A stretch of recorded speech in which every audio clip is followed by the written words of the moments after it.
Okay, let's begin. Welcome everybody to our first public lecture of 2022.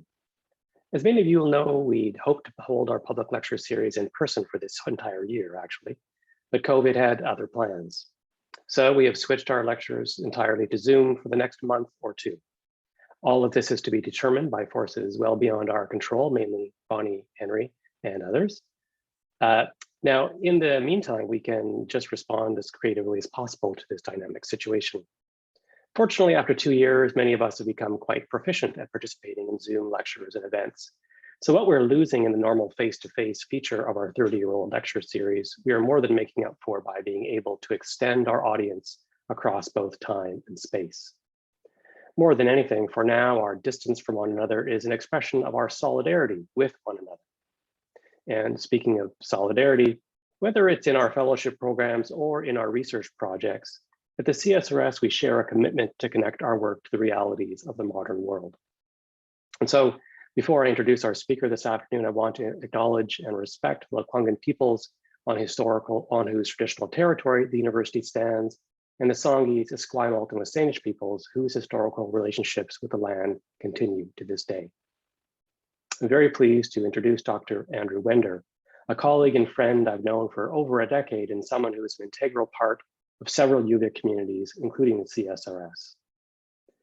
Andrew is Associate Teaching Professor in the Departments of History and Political Science and Director of the Religion, Culture, and Society program at UVic. After training as a lawyer in Washington, he came to UVic, where he worked with the founding director of the CSRS, Harold Coward, to complete an interdisciplinary PhD in 2006. He's taught at UVic for over 2 decades and has won the Gillian Sherman Award for excellence in teaching. Andrew's research and teaching areas include the history and politics of the Middle East, especially the religious dimensions of the region and those complex conflicts. I've always appreciated the theoretical richness of Andrew's reflections on the ways complex political and religious movements, whether Messianism, Zionism, or US evangelicalism, continue to reinvent themselves in contemporary societies that are often storied as thoroughly and permanently secular. And so without further delay, I'm very pleased to invite Andrew to the digital stage. Before he begins his lecture though, a quick word about our format is in order. Andrew's lecture will be about 40 minutes, and then there will be a chance for about 15 or 20 minutes of audience question and answer. And you can do that through the chat function of the Zoom platform, or you can raise your hand and get my attention, and I will moderate along with my colleagues, Scott and Rachel. Thanks everybody, and welcome Andrew Wender. Thank you so much, Paul, for your very gracious introduction. Thank you everybody for coming this afternoon, and I'd like to express my deep appreciation to the center and to Paul, Scott, Rachel, and Talia for making it possible for me to have the privilege of participating in the spring lecture series this term. Before I get into the first slide, I do just want to note something in the title. This phenomenon of messianic imperialism that I'd like to speak about is especially framed within the context of modern world history, broadly speaking. So maybe as you're thinking about what it is that you hear, maybe kind of interject the word modern prior to paradox. So the nature of a distinctly modern paradox, and that will become a more and more significant element as the discussion goes along. So I'd like to follow up on Paul's territorial acknowledgement by offering an acknowledgement of a somewhat different sort, but a connected sort. And I'm thinking of it along the lines of a benediction, which is very deeply held personally as well as intellectually, and which I hope you will find not inapt to the theme of messianism. Because the benediction is as follows, that this lecture comes in honor of losses that we've all suffered and the redemption that we variously seek. For those whom we love, who are no longer here, and for ourselves. For me personally, in the space of the last 3 years, I have lost my father, Stephen, my mother, Harriet, and very, very recently, my sister, Regina. and I dedicate this lecture to their memory, as Paul says, in solidarity with those whom we all have lost. And again, those whom we think about when we think about themes of salvation and redemption. And along with this benediction, and a principle that I wish to sort of tease out as we go through the content of the lecture, is what I think of as the heart of the matter. When empire has the pretense, particularly within the modern world, to compel salvation, sometimes quite violently. And so what I think of as the heart of the matter is that salvation, whatever it might look like, cannot be impelled in the sense of goading people toward redemption, let alone compelled in the sense of forcing someone toward a particular vision of salvation through outright violence. So salvation is ours neither to impel nor compel through mechanisms of judgment, dominance, and control that are seeking to superimpose, to push people toward a particular vision of the ultimate end, a particular vision of progress that we might wish, or whomever that seeks to control or dominate might wish to superimpose on others. And here, I'd like to introduce into the discussion for the first time, but somebody who will reemerge, one of the most, I find, provocative, profound, and ultimately inscrutable thinkers on the theme of Messianism in modern times. And that is the singular, the, I think quite appropriately, ineffable, indescribable, Marxist and also Kabbalist mystic, Judaic scholar, Jewish scholar from Germany, Walter Benjamin. You see the years of his life from 1892 to 1940, who's well known for many themes that are pertinent here, but those on which I'll draw in particular come from a very well-known brief essay of his, which can be found in this volume, Illumination. Some people will be familiar with the volume and the essay, entitled Theses on the Philosophy of History, from 1940, which was written just around the time that Benjamin died, ultimately took his life, trying to cross the Pyrenees from recently occupied France into fascist Spain, which he did not know at that time would remain neutral. And some of the most profound things that Benjamin has to say about Messianism come in this essay. And what I take from this essay that I want to offer in the space of this benediction and return to is the ever open possibility of salvation. And to paraphrase Benjamin, the ever open possibility whereby, and he's speaking here about Judaic history and the Judaic mind frame, but it's also, I think, somewhat more broadly applicable to discussions of salvation. The possibility whereby every second of time was, now Benjamin is speaking in the past tense, so in my bracketed insert, I would wish to add every second of time was, and indeed is, and might be the straight gate of time through which the Messiah might enter. And the manner in which I receive Benjamin's message is that it invites us to hope for and await the unforeseeable and perhaps the unnameable and unknowable entry of salvation.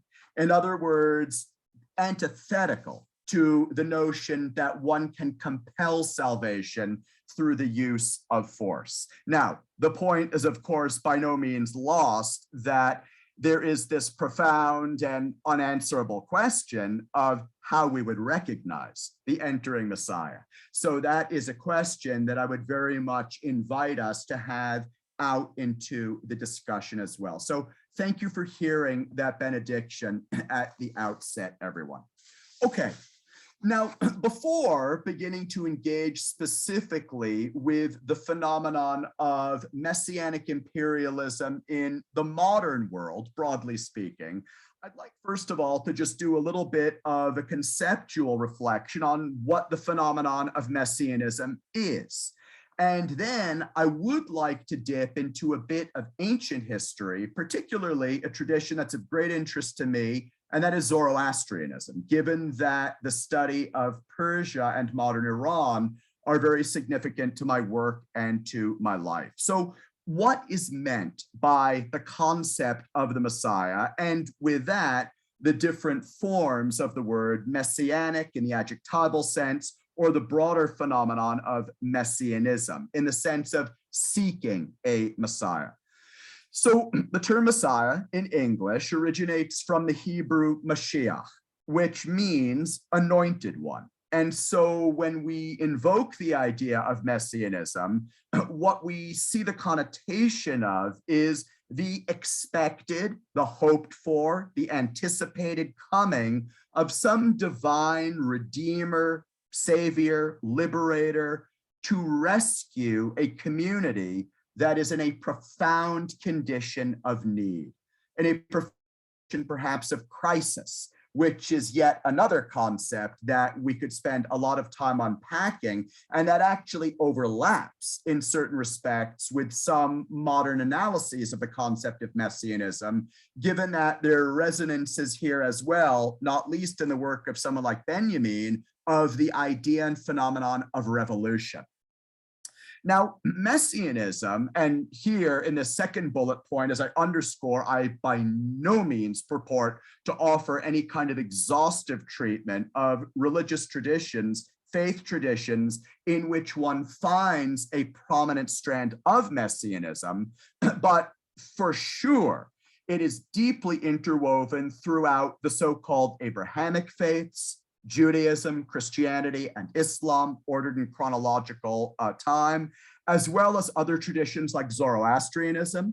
Again, Zoroastrianism has foundational principles of messianism that ramify throughout the Abrahamic faiths, and more recently, through a Persian originating faith and offshoot from 19th century Persian Shiism, like the Baha'i faith, in which a Zoroastrian and then Shi'i inflected concept of messianism figures very prominently. And given that the Baha'i faith is a tradition which conceives of itself as bringing together a multitude of other traditions, we can say that the messianic strand throughout a number of so-called world religions would manifest in a faith like Baha'i. Now, this concept of world religions, some colleagues in the room will know, is itself a problematic concept, and I'll allude to that in a moment as well. But I don't want to make too much of that at this moment, just sort of giving a conceptual and historical backdrop to the presence of messianism in the modern world. Another couple of important conceptual dimensions to think about here, I think. So messianic movements often involve an eschatological outlook. That is a concern with the end of time. And when we come back to Benjamin later and think about different ways of imagining the complexity of messianism when it overlaps with the political, we run up against the question of whether salvation can occur within worldly space and time, as some so-called secular religions might have purported to do. So the question of whether the end of time actually falls outside the boundaries of spatiotemporality or somehow within the boundaries of spatiotemporality is another complex and significant question here. I think at the conceptual level, it's also fair to say that messianism sometimes intersects with what we might call apocalypticism, and thinking about the concept of apocalyptic as involving that which is hidden and then somehow revealed. So apocalypticism, a belief in a revealed vision for what might follow the world's end. Here we're back to that question of how the end of time might or might not manifest itself. And we also see Messianism sometimes overlap with a phenomenon you might call Millenarianism. That is the notion that a distinct period of years, characteristically 1,000 years, as in the Latin mille anni, which is what's specifically alluded to by the English term millenarianism, will usher in the final end. So just some conceptual thoughts to put out on the table as we're thinking about the phenomenon of Messianism. Now, last slide before we start entering historically into the early modern and modern era as such. And I just want to acknowledge that, again, in historical terms, the foundational influence of Zoroastrianism is extremely profound here. One of the world's oldest existing religious traditions, and one that is tremendously significant when we think about the development of messianic strands. Zoroastrianism's historical roots are quite fluid and contested when one looks at the scholarship on the history of the tradition. They may extend as far back as 3,000 to 4,000 years, particularly when we think about the historical and cultural overlap between Persia and Central Asia and India, broadly speaking. So when one thinks about the fact, for instance, that Farsi is an Indo-European language rather than a Semitic language, then we're reminded that there are important linguistic and thematic overlaps between the Vedas, for example, and the Zoroastrian sacred text of the Avesta. And this being said, I think scholarship on Zoroastrianism would suggest that it really started to take a more and more distinct shape following in the first millennium BCE. So the dating of Zoroaster is variously placed between around 1000 BCE and 500 BCE. Lots of different interpretations on that. Lots of fascinating history to be thought about here. But what I really would wish for us to take away in terms of the Zoroastrian vision of Messianism is, above all, that it is a profoundly dualistic tradition, which envisions the cosmos and that which lies beyond the cosmos as being characterized by a binary division between divinity and goodness and light on the one hand, and darkness and evil on the other. And in a nutshell, the tradition of Messianism within Zoroastrianism is exemplified by the Saoshyant, or world savior, a human of miraculous birth who, in the eschatological or end times vision of Zoroastrianism, will ultimately help vanquish evil and darkness and ensure the ultimate triumph of goodness and light. And it's fascinating to see how Zoroastrianism works its way in through subsequent traditions, quote, religious as well as secular, end quote, right up through the contemporary culture of the nation state of Iran, even during the era of the Islamic Republic. So now, for the remainder of the talk, I'd like to historically focus on modern settings. And in one instance, a setting which some might characterize as early modern, that is the 16th century. And the idea that I'd like to put forward will be familiar to those folks in the room who are engaged with debates around, quote, religion and secularity, end quote, and who are engaged with the literature and the modes of interpretation which powerfully push back against the notion that modernity somehow equates to secularity and thereby also somehow equates to the absence of religion. And I would assert that Messianism's arrayed manifestations throughout the modern world in the form of empire and otherwise really underscores just how illusory is the notion that the modern world somehow equates to a secularizing absence of religion. Now, for one thing, within the contemporary world, we find many distinctly modern forms of Messianism within the so-called world religions. And here I gesture again to the problematic and colonially constructed notion that we can somehow identify in their essence distinct, particularly scripturally based texts that can somehow be regarded as sitting among a pantheon, so to speak, or a sort of authoritative body of canonical world religions. This is a point well made in the early 2000s book, 2005, if I'm not mistaken, by the religious studies scholar Tomoko Masuzawa, The Invention of World Religions. But the problematic category world religions being acknowledged, one need merely look at contemporary forms of Christianity, both within Protestant, Catholic, and Eastern Orthodox traditions, contemporary Hinduism, Judaism, Islam, to see myriad examples of how world religions have all kinds of messianic movements going on within them, some of them quite imperially inflected, as I'll allude to.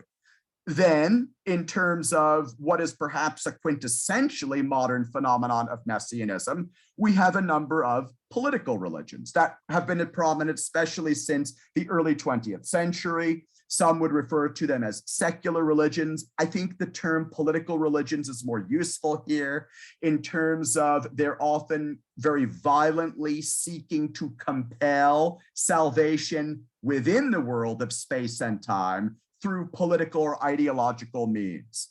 Bolshevism, Nazism, one might add the original Italian form of fascism, and then other offshoots thereof. One might also say liberalism, and particularly liberal capitalism, could manifest as such an inherently messianic political religion. Then many contemporary forms of nationalism, which may variously overlap with these aforementioned world religions or political religions. So whether the United States, contemporary Russia, Zionism, Hindutva, or the specific form of Hindu nationalism in contemporary India that is foregrounded by the government of Narendra Modi. I think these are all very, very powerful nationalistic, but also in some instances that I will allude to, at least implicitly, if not explicitly, imperial manifestations of messianism in the contemporary world.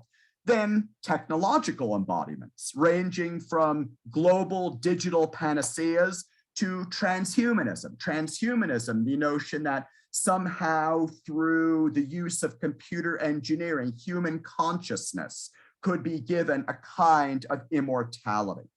And in fact, I would assert that in the contemporary era, within our own epoch of the Anthropocene, where humankind's manipulative attempts to control and dominate and alter the natural world have never been more prominent.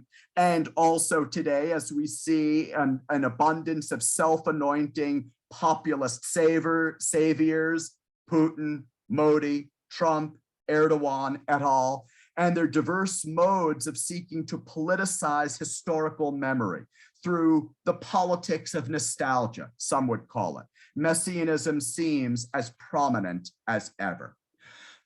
I think it's almost too much low-hanging fruit in the light of the latter point to think about our era of COVID as bringing to the fore other technological manifestations of messianism.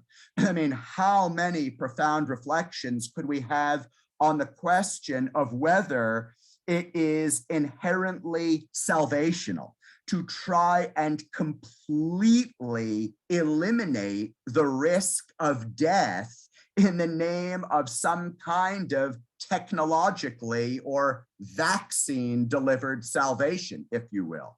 And so I think it is a kind of juxtaposition of relevant themes here to underscore that zero COVID policy is nowhere more prominent than in one of the most arguably neo-imperial and implicitly messianic powers in the world today, that is the People's Republic of China. And so here I simply raise the open question of whether the attempt to stamp out the risk of death, in a sense, is a kind of characteristic technological messianism of our epoch. So what I'd like to do over the next 10 or 15 minutes before bringing it together with further reflection on this paradoxical attempt to compel salvation when this is not within our power to do so, is I'd like to just gesture toward a number of early modern and modern manifestations of what I would regard as the phenomenon of messianic imperialism. Now, depending on how broadly one wishes to open up the canvas of historical modernity, we could arguably reach back to what might be more classically regarded as early modern history in thinking of, let's say, 16th century conquistadors in Latin America as an early modern manifestation of messianic imperialism. And I don't know if anybody saw the December 2nd issue of the New York Review of Books, but there's a fascinating review in there of this new book by Fernando Cervantes, which I'd actually picked up a few months ago, and some other works giving a kind of new reevaluation of the conquistadors and their historical legacy.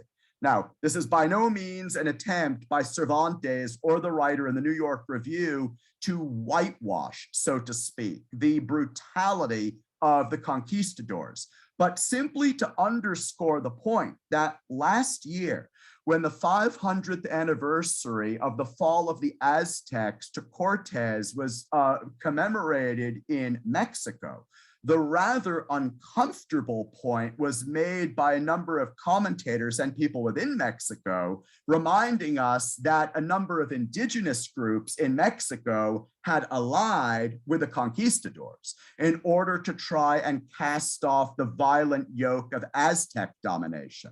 Of course, it quickly proved that the conquistadors were themselves capable of a singular level of brutality, but the point being that they arguably can be viewed as a turning point in the emergence of modern history in terms of the use of imperial conquest as a means of seeking to compel the acceptance of a strand of salvation. In this particular instance, the Christian message of salvation, which became blended together with various indigenous metaphors, symbols, and values in Mexico and beyond. I think moving forward into history to perhaps more typically recognized markers of the modern era as such, we come into manifest examples like the civilizing mission doctrines of 19th century European empires in particular. Of course, the notion of the European civilizing mission is perhaps associated in the first instance with France, but then we come broadly to associate it with Victorian era and post-Victorian era Britain as well. Here, I tried to sketch an emblematic image that I use in teaching modern Middle East history, and that is Napoleon's attempt to conquer Egypt in 1798, ultimately a failed attempt, but very much an implicitly messianic one, in which Napoleon, styling himself as a latter-day Alexander the Great, came to Egypt proclaiming that he offered the blessings of post-revolutionary enlightened French culture and knowledge. Of course, he had the prime geostrategic motivation of seeking to outflank the British as they were trying to entrench themselves in India as well.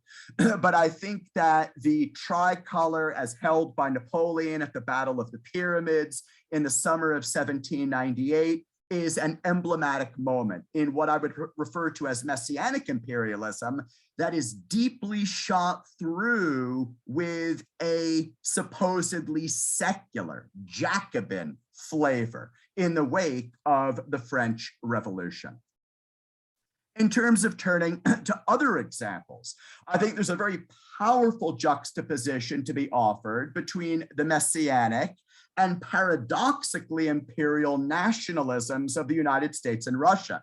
Here I say paradoxically imperial because here I'm coming to a series of references toward the latter stages of the lecture on this theme of paradox. But what I mean here is to kind of struggle with a sometimes presumed modern premise that the movement of modern historical progress leads from empire toward national sovereignty.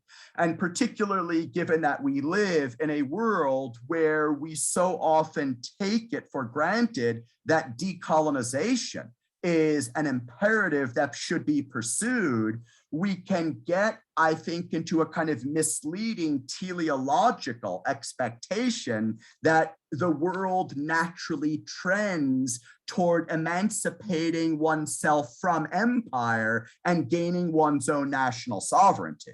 But in point of fact, a big part of the story of Messianic imperialism is the admixture between modern nationalism and unabashed imperialism. And I think we see this in the dueling states of the US and Russia. And when I say the dueling states of the US and Russia, the United States with its manifest destiny doctrine stretching as far back as John Winthrop and the early settlers in the 17th century, then going up through classic 19th century manifest destiny, Wilsonianism and the quasi-messianic propagation of liberal democracy that Wilson sought after World War I. And then on the other hand, we see Russia both in its Romanov, Soviet, and post-Soviet visions.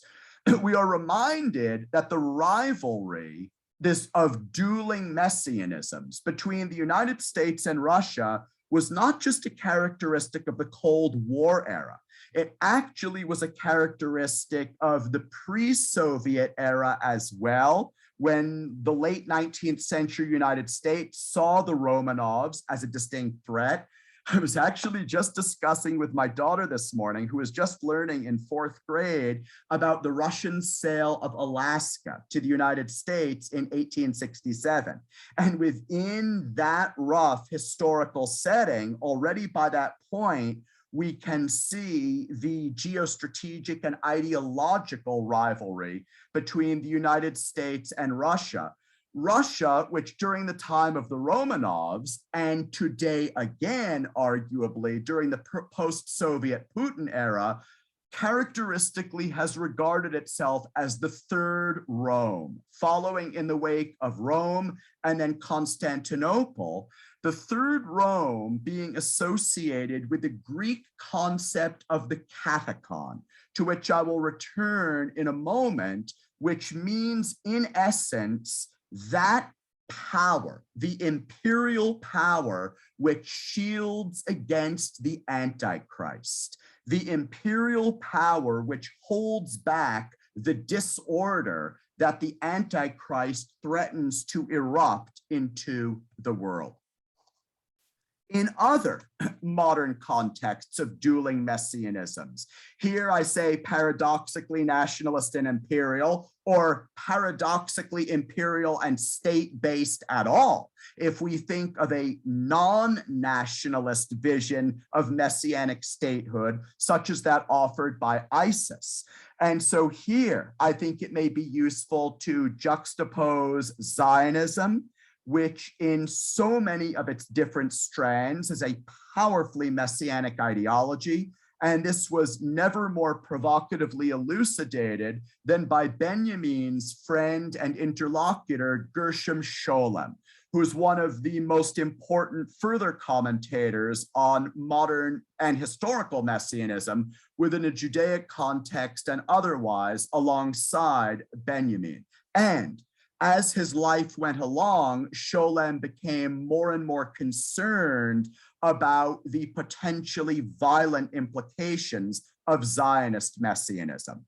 And then one thinks of arch rivals in the contemporary Middle East of Zionism and arch rivals of one another. for that matter, such as the Shi'i vision of Messianism offered by the Islamic Republic of Iran since the revolutionary regime took hold in 79, perceiving itself as the deputy of the hidden 12th Imam that is postulated in the Imami Shi'i tradition, or the so-called 12er Shi'i tradition.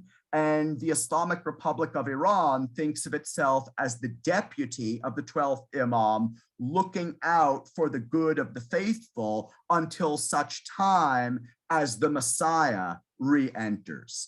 And then a radically different and extraordinarily violent vision of compulsory messianism, as has been put forward by the Sunni jihadist organization ISIS, which of course is an extraordinarily implacable foe of Shia everywhere, the Islamic Republic of Iran and elsewhere, and many, if not almost all, Sunnis, for that matter, who disagree with the vision of Sunni doctrine that ISIS puts forward.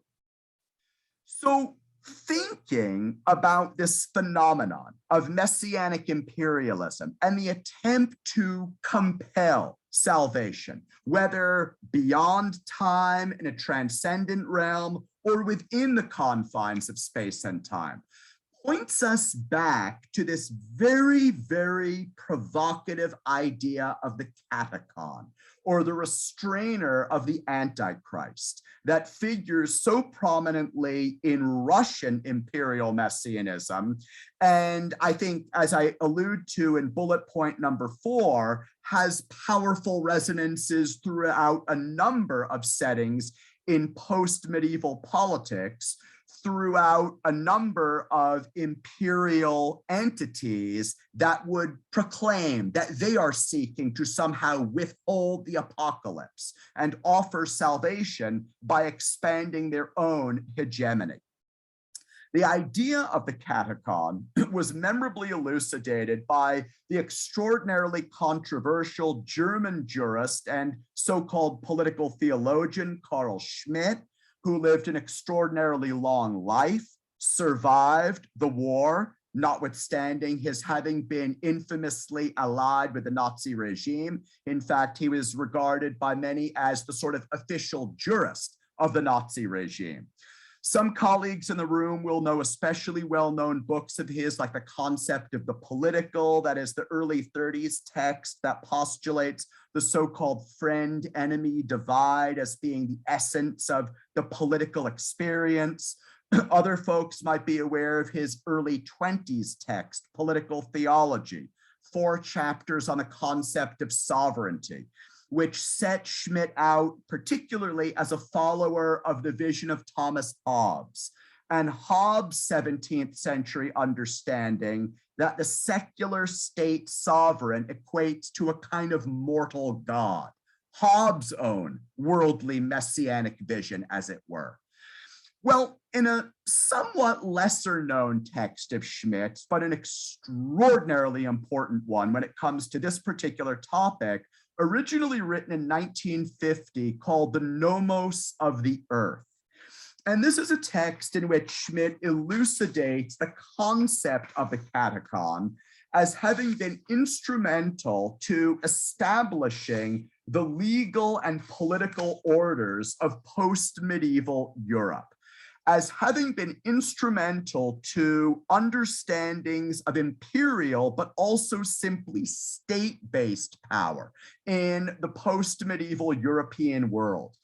And notice, on Schmitt's understanding, the principle of the catechon inspired Christian empire to see its historical mandate as perpetuating its dominance indefinitely by restraining the appearance of the Antichrist and the end of the present eon. Well, the indefinite perpetuation of dominance would tend to imply that salvation can never be allowed to arrive, or else the reason for one's own dominance would evaporate. In bullet point number 3 here, I underscored that the catechon idea is especially pertinent to imperial Russian messianism, self-depiction as the third Rome shielding against the Antichrist. Some would argue that that is again a prominent pillar of Vladimir Putin era Russian foreign policy, whether one is talking about the intervention to, quote, fight terrorism in Syria, or for that matter, attempts to uphold authoritarian regimes in places like Kazakhstan. But this paradoxical dimension whereby salvation is promised and yet can never be allowed to come. Because as I assert in the final bullet point, if the end were to come, it would mean the voluntary relinquishing of sovereign power. And so if the end were to come, which it can never be allowed to do, willingly at any rate, there would be nothing more to be done. And therefore, the conceit of politics to be able to offer some kind of meaningful salvation in this world would be revealed as just that, mere conceit that has no actual messianic power.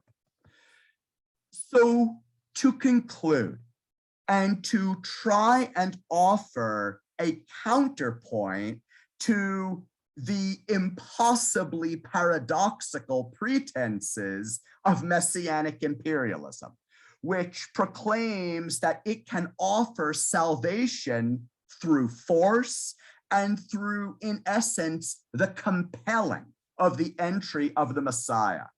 I'd actually like to gesture back to Benjamin here, who interestingly was an interlocutor of Schmidt's, particularly in a 1920s correspondence that is very illuminatingly spoken about in a remarkable new book by the radical historian Enzo Traverso, Revolution and Intellectual History. And thinking about Traverso and Benjamin on his own terms offers remarkable insight into the phenomenon of messianism and humankind's relationship to history as a whole. And here I find a particular quote from Benjamin extraordinarily evocative when it comes to this question of how our living today in the era of the Anthropocene, with all kinds of modern pretenses, what I call Promethean modern pretenses, toward being able to manage and control the world, a la zero COVID policy, for example, are underscored by Benjamin as being an impossible conceit. Have a look at that first quote, everybody. In relation to the history of organic life on Earth, writes a recent biologist. Again, this is written by Benjamin in 1940. The miserable 50 millennia of Homo sapiens constitute something like 2 seconds at the close of a 24-hour day. The present, today, which as a model of messianic time comprises the entire history of man, enormous abridgment, coincides exactly with the stature which the history of mankind has in the universe. And the way I read Benjamin is I try to encapsulate it in this second bullet point.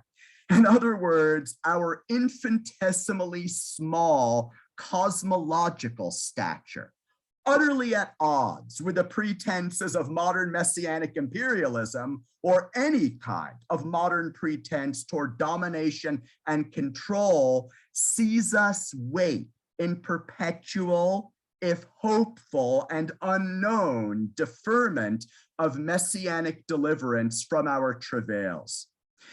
In Theses on the Philosophy of History, Benjamin made extraordinarily powerful use of this Paul Klee paint from 1920 known as Angelus Novus. And this was inspiration for Benjamin's figure of the angel of history that may be known to some folks in the room who have read this essay.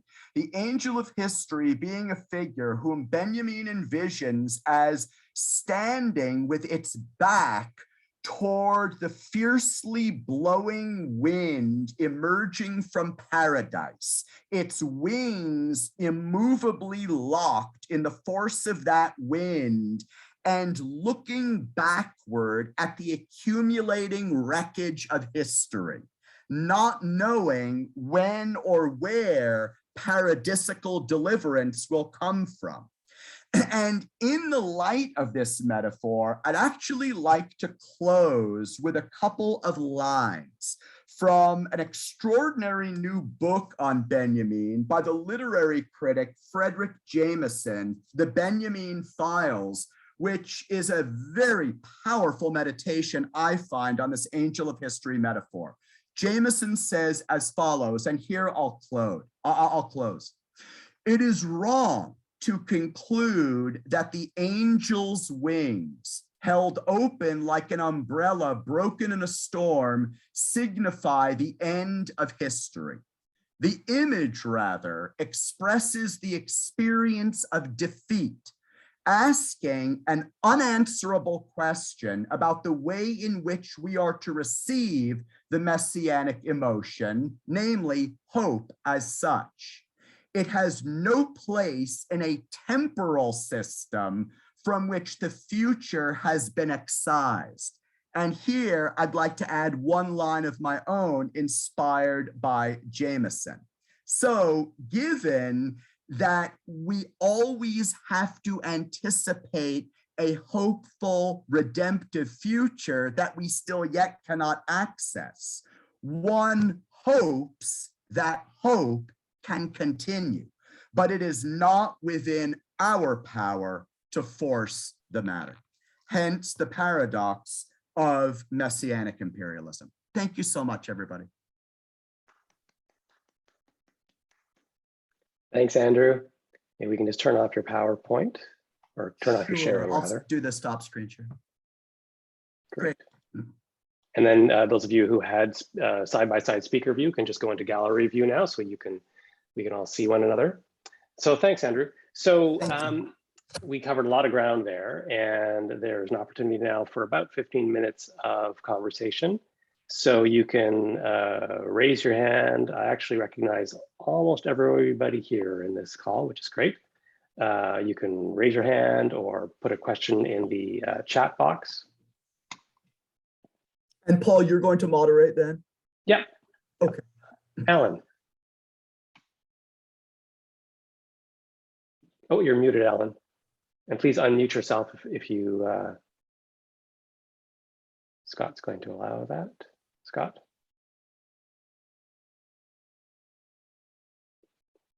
Hang on, Alan. There we go. Okay, go ahead, Alan. Andrew, you've certainly started up many trains of thought in my mind. But one thing troubles me a little. You've been speaking a lot about salvation, and you've never told us exactly what you mean by that term. I wonder if you could tell us what you think salvation is. Alan, thank you so much for your question. I hope it is neither insincere nor a cop-out to say the very point is, I don't know. And this is what I mean when I gesture back to that original slide where I speak of Benjamin and the theological paradox of how would we recognize the Messiah when the Messiah enters? What might redemption look like? Well, I think one thing that for myself I would postulate is that, you know, what the angel of history views as the historical wreckage that has accumulated through the violence of the modern world suggests that whatever salvation might be, it is not realizable through political violence in this world, as the wreckage wrought by Bolshevism, Nazism, fascism, some would assert liberal capitalism is plain for all to see, nor as our current struggles with seeking, in the view of some, a zero COVID policy and the failures thereof, nor is such a form of technologically delivered salvation available. So I, for myself, am led to infer, even though I'm not exactly sure how I think about this theologically, that whatever salvation is, it will come from somewhere other than this. But I guess this is where the mystical, the negative theologian in a Kabbalist like Benjamin really appeals to me, in that whatever salvation looks like, it is the unnameable, the unknowable, the unspeakable. But then again, I am very admittedly led back into the paradox. How would we know it when we see it? You know, when I was working on that slide, I found myself falling, and I was angry with myself because I was falling into the trap of that sort of, you know, facile statement that one finds in a place like the classic United States Supreme Court case on obscenity. I don't know how to define it, but I know what it is when I see it. I think it was Justice Potter Stewart, if I'm not mistaken, who wrote that line. Well, I certainly don't feel capable of going even that far with salvation. I don't even know what it is when I see it, at least to the best of my knowledge. That was the most thorough dodge I think I've ever seen, Andrew. Well done. I didn't mean for it to be such. But Alan, thank you so much. And it's wonderful to see you. Thank you so much for coming. Thanks, Alan, for a great question. Andrew, you covered a lot of historical territory, and I thought that was quite breathtaking, actually, to start from the Zoroastrian period and go up to really around the Second World War. But you didn't do something I was almost sure you were going to do, although you kind of nodded to it. And I almost don't want to profane the lecture by asking you to reflect on the possibility that what we're seeing south of the border is the most obvious example of modern Messianism that one could have. And so can you link your theoretical argument you just made to what we're seeing empirically all around us? Absolutely. Thanks for that, Paul. And it's funny because I don't know if Chris is here, but I was almost hesitant, okay, in propounding on something like the phenomenon of contemporary American Messianism when I thought Chris would be in the room, and of course knows vastly more than I or anyone else I can think of about that topic. So I take some comfort maybe in the fact that Chris isn't here to say that I'm wrong. But I mean, assuredly, what you say is, I wanted for it to be implicit in that John Winthrop and Romanov emblem comparative slide, where the small print takes it up through America first. And certainly, you know, a kind of Trumpian vision. And we see here too, I think what I come back to is there are a multitude of paradoxes. Because on the one hand, the constituency, the religious constituency on which former President Trump so deeply relied, arguably is a powerful exemplar of a messianic vision of American exceptionalism and American national identity. And yet is Donald Trump not the president who proclaimed that it is he who is anti-imperial? It is he who is a proud nationalist rather than an imperialist and a globalist. Now, of course, one could argue A, that that's disingenuous, and B, that messianic imperialism is so deeply shot through the American historical self-conception that it goes far beyond Donald Trump. But I imagine that President Trump and his supporters would say, well, quite obviously, it is the liberal establishment of people like Joe Biden and Barack Obama and, you know, globalist Republicans like George W. Bush, who are the real messianic imperialists, following in the wake of, to be fair to Trumpians, the modern American figure who is perhaps as much redolent of Protestant-inflected messianism as any, and that's President Wilson. Even though President Wilson decried imperialism and sought national self-determination, but we can then also readily take the next step and see how the imperial aftermath of the failure of the Wilsonian vision in the Paris peace conferences really underscores how it's a false narrative to think that there is this linear progress we can make from empire to national sovereignty, because the very opposite of that was proven in the aftermath of Wilsonianism's failures. Thank you. I see Amy had her hand up and then she put it down, and then Badar's got his hand up. Amy, did you mean to put your hand down, or? Well, there's very little time, and I thought Dar should have a turn first, and so I can follow up if there's time. Otherwise, I can talk tomorrow. Sure. Wonderful. Thanks, Amy. Okay, let's go Dar and Amanda, and be mindful of the fact that we have only 5 minutes left. Oh, hey, Andrew, great talk. Really interesting. A lot of great ideas. I have a very simple question. I'm wondering, is there a type of imperialism that is not messianic? Or is all imperialism messianic? That's it. That's a good question. So actually, here's my theory. Why don't we go with Dar's question, Amanda's question, since Dar just modeled excellent pithy question asking, and Amanda can pose her question, and then Andrew can end with answering both, perhaps. Got it. So for our physical bodies, we may be concerned with predator and prey and the salvation from being prey. For our spiritual bodies, I think it's just a question of scale, whether it's national or imperial. But I think this ultimate predator of chaos and the salvation, the messianic salvation of some kind of figure that steps in and prevents us from having to face that spiritual ultimate predator. There could be something there. But then what do you do when you're facing the Anthropocene and extinction and you are your ultimate predator?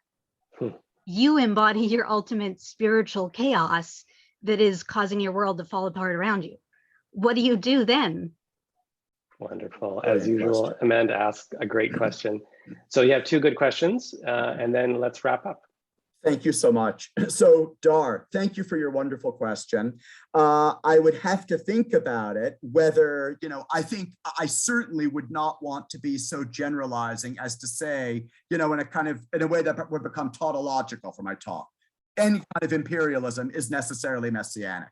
One thing I might think of is forms of imperialism. Maybe one would go to the ancient world. Maybe one would go to, I don't know, the Achaemenids in ancient Persia, or even Rome at some junctures. That is, forms of empire which did not seek to compel a particular religious vision, which sought fealty to the emperor, but allowed a diversity of local traditions to flourish. So that might be, I think, one possible means.